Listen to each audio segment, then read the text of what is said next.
नमस्कार दोस्तों। मेरा नाम है आयुष और आज के इस वीडियो में हम बात करने वाले हैं विप्रो के बारे में, जो कि इंडिया की एक बहुत बड़ी आईटी कंपनी है। इसका मुझे इंट्रोडक्शन देने की ज़रूरत नहीं है, आप लोग सभी जानते हैं विप्रो क्या है और क्या करती है। तो इस वीडियो में हम बात करने वाले हैं इस स्टॉक के एक ब्रीफ फंडामेंटल एनालिसिस के बारे में। हम इनकम स्टेटमेंट देखेंगे और रीसेंट न्यूज़ देखेंगे कि भाई लेटेस्ट में अभी कौन सी न्यूज़ आई है। कैश फ्लो स्टेटमेंट पे एक नज़र डालेंगे, रेशो एनालिसिस करके देखेंगे। फिर लास्ट में मैं आपको चार्ट्स के ऊपर बताऊंगा एक टेक्निकल एनालिसिस करके कि अभी इस स्टॉक में कोई बाइंग बनती है कि नहीं। तो ये सारी चीज़ें हम कवर करने वाले हैं इस वीडियो में। तो दोस्तों लाइक और सब्सक्राइब करना मत भूलिएगा हमारे चैनल को। अब हम अपना एनालिसिस करना शुरू करते हैं। यहाँ पे मैंने विप्रो लिमिटेड को tickertape.in पे लगा लिया है। और अगर मैं बात करूँ इसके करंट शेयर प्राइस की, तो अभी करंट शेयर प्राइस 385 रुपीज़ है और आज ये स्टॉक 5% से भी ऊपर गया है दोस्तों। अगर हम यहाँ पे इन्वेस्टमेंट चेकलिस्ट देखें टिकरटेप की, तो ऐसा दिखा रहा है कि जो स्टॉक है वो थोड़ा सा ओवर वैल्यूड है, इंट्रिंसिक वैल्यू से ज़्यादा प्राइस पे ट्रेड हो रहा है। एफडी से बढ़िया रिटर्न्स दिए हैं ऐसा दिखा रहा है। और यहाँ पे आप देख सकते हैं कि डिविडेंड के कोई भी रिटर्न्स इसने अच्छे नहीं दिए हैं, क्योंकि विप्रो जो है वो शेयर बायबैक में बिलीव करता है। ये लोग किसी भी प्रकार का डिविडेंड प्रोवाइड नहीं करते विप्रो कंपनी।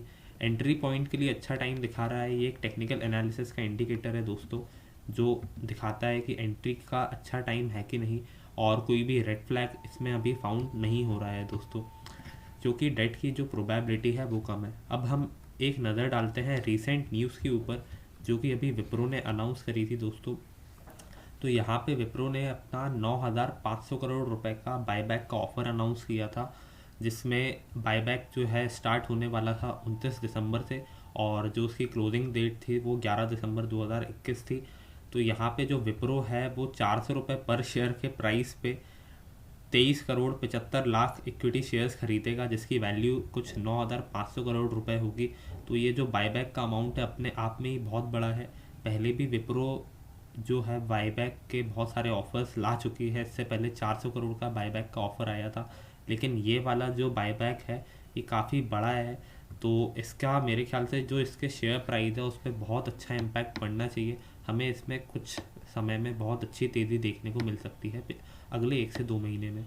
अगर अब मैं बात करूं इसके मार्केट कैप की दोस्तों, तो इसका जो मार्केट कैप है वो अराउंड 2,04,000 करोड़ रुपए है दोस्तों। तो जाहिर सी बात है एक लार्ज कैप कंपनी है जैसा आप लोग जानते हैं। अगर हम की मैट्रिक्स की बात करें तो पी रेशो 23 का है, price to book value ratio 3.96 का है। इन सारे की मैट्रिक्स को हम आगे चल के अभी इस वीडियो में बाकी इनके पीयर्स हैं उससे कंपेयर करेंगे और जानेंगे कि ये सस्ते हैं कि महंगे हैं इस स्टॉक के वैल्यूएशंस। अगर हम वन डे के रिटर्न की बात करें तो 5% पॉजिटिव है स्टॉक। 1 वीक में अगर हम देखें तो 2.64% पॉजिटिव है स्टॉक। 1 मंथ में अगर हम रिटर्न्स की बात करें तो 4.74% पॉजिटिव है स्टॉक। 1 ईयर को अगर हम देखें तो 51% के रिटर्न्स दिए हैं इसने पिछले 1 सालों में दोस्तों। रिटर्न्स तो इससे भी ज़्यादा अच्छे इसने दिए हैं पिछले 5 सालों में। आप यहाँ देख सकते हैं कि 84% के रिटर्न्स हैं दोस्तों, और 153 का इसने लो बनाया था, और अभी जो हाई इसका ट्रेड हो रहा है वो 387 रुपीज़ का है दोस्तों। जो विप्रो कंपनी है इसके रिटर्न्स इससे भी अच्छे हैं, लेकिन होता क्या है कि ये जो कंपनी है ये बायबैक बहुत ज़्यादा देती है, स्टॉक को अपने स्प्लिट करती है, इसलिए यहाँ पे जो डेटा है वो इतना ज़्यादा प्राइस को और रिटर्न्स को अच्छे से रिफ्लेक्ट नहीं कर रहा है दोस्तों। अब ये बात तो हो गई इसके की मैट्रिक्स के बारे में। अब हम एक छोटा सा पीयर कंपैरिजन करते हैं, और यहाँ पे आप देख सकते हैं मैंने आईटी सॉफ्टवेयर की सारी कंपनीज लगा ली हैं, TCS, Infosys, HCL tech, Wipro, tech Mahindra, LNT infotech and Mindtree. ये सारी कंपनीज में अब हम एक छोटा सा एनालिसिस करके देखते हैं दोस्तों। सबसे ज़्यादा पी रेशो यहाँ पे आप देख सकते हैं कि टीसीएस कंपनी का है 34 का, और वहाँ पे अगर हम विप्रो का पी रेशो देखें तो 22.72 का है दोस्तों। तो आप जितनी भी कंपनीज यहाँ पे लिस्टेड देख रहे हैं इसमें एचसीएल टेक और विप्रो ही एक ऐसी कंपनी है जिसका जो पी रेशो है वो थोड़ा सा कम है।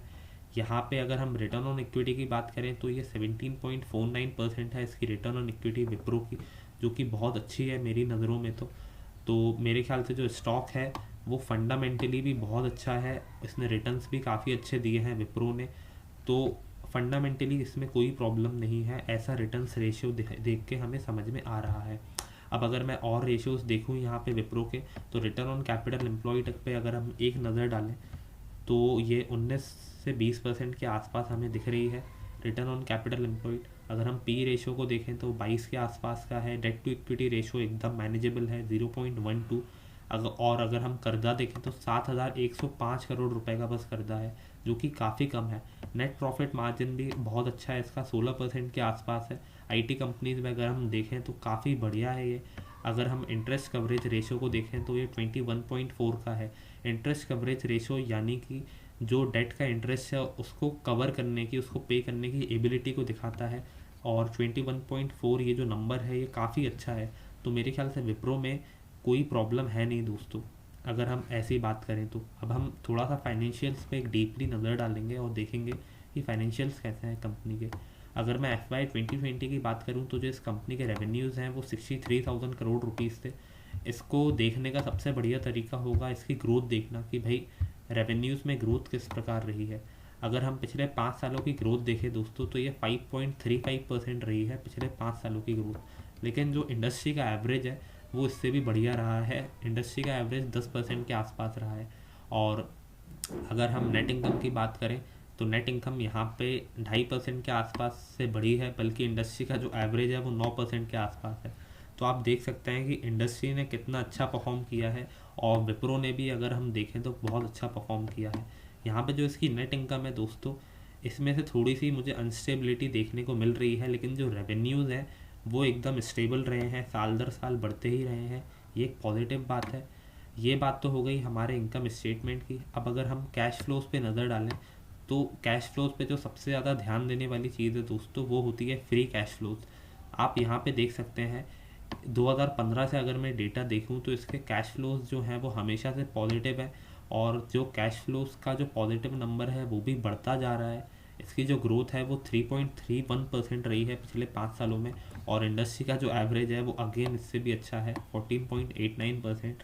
लेकिन ये जो कंपनी है ये बायबैक देने में विश्वास रखती है, अपने शेयर होल्डर्स को बहुत अच्छे से रिवॉर्ड करती है, इसलिए इसके शेयर प्राइस में हमें इतनी तेज़ी देखने को मिलती है। अब यहाँ पे मैंने लगा लिया है विप्रो का चार्ट। मैं यहाँ पे अपस्टॉक्स का प्लेटफॉर्म यूज़ कर रहा हूँ दोस्तों, जिसका चार्टिंग सॉफ्टवेयर बहुत अच्छा है। तो अगर आप अपस्टॉक्स में एक अकाउंट खुलवाना चाहते हैं डीमैट अकाउंट, तो उसकी लिंक मैं आपको डिस्क्रिप्शन में दे दूँगा। आप वहाँ पे जाके अपना डीमैट अकाउंट खुलवा सकते हैं दोस्तों। यहाँ पे जैसा मैंने आप देख सकते हैं कि विप्रो का चार्ट लगा लिया है और यहाँ पे जो ट्रेंड लाइन है दोस्तों उसको फॉलो करता हुआ ये स्टॉक जो है अभी बढ़ रहा है। आप यहाँ पे देख सकते हैं ये जो ट्रेंड लाइन मैंने लगा के रखी है उसको फॉलो करते हुए स्टॉक सीधा सीधा ऊपर जा रहा है। और यहाँ पे जो 50 डेज़ का मूविंग एवरेज है, ये जो रेड लाइन है दोस्तों, ये 50 डेज़ का मूविंग एवरेज है। इसको स्टॉक अभी टच करके यहाँ पे सपोर्ट ले रहा है। तो मेरे ख्याल से अगर आप अभी इसमें बाइंग कर लें तो बहुत बढ़िया रहेगा, क्योंकि अभी अगर आप इसमें बाय करेंगे तो आपके जो रिटर्न्स के चांसेस हैं वो बहुत अच्छे हो जाएंगे। अभी ये जो कंपनी है बायबैक भी लाने वाली है और पिछले कुछ समय से अगर हम इसके चार्ट्स में देखें तो बहुत तगड़ी तेज़ी हमें देखने को मिल रही है। तो मेरे ख्याल से टेक्निकली तो इसमें बहुत अच्छी बाइंग बनती है। अगर आपका नज़रिया 3 से 4 महीने का है दोस्तों तो मेरे ख्याल से आपको इसमें एक बाइंग करनी चाहिए। और आपके पास ये स्टॉक रखा हुआ है तो आप डेफिनेटली होल्ड करें इसे। तो दोस्तों ये था आज का छोटा सा एनालिसिस विप्रो लिमिटेड के बारे में। अगर वीडियो अच्छा लगा हो तो लाइक कीजिएगा इस वीडियो को, सब्सक्राइब करिएगा हमारे चैनल को, and thank you for watching this video.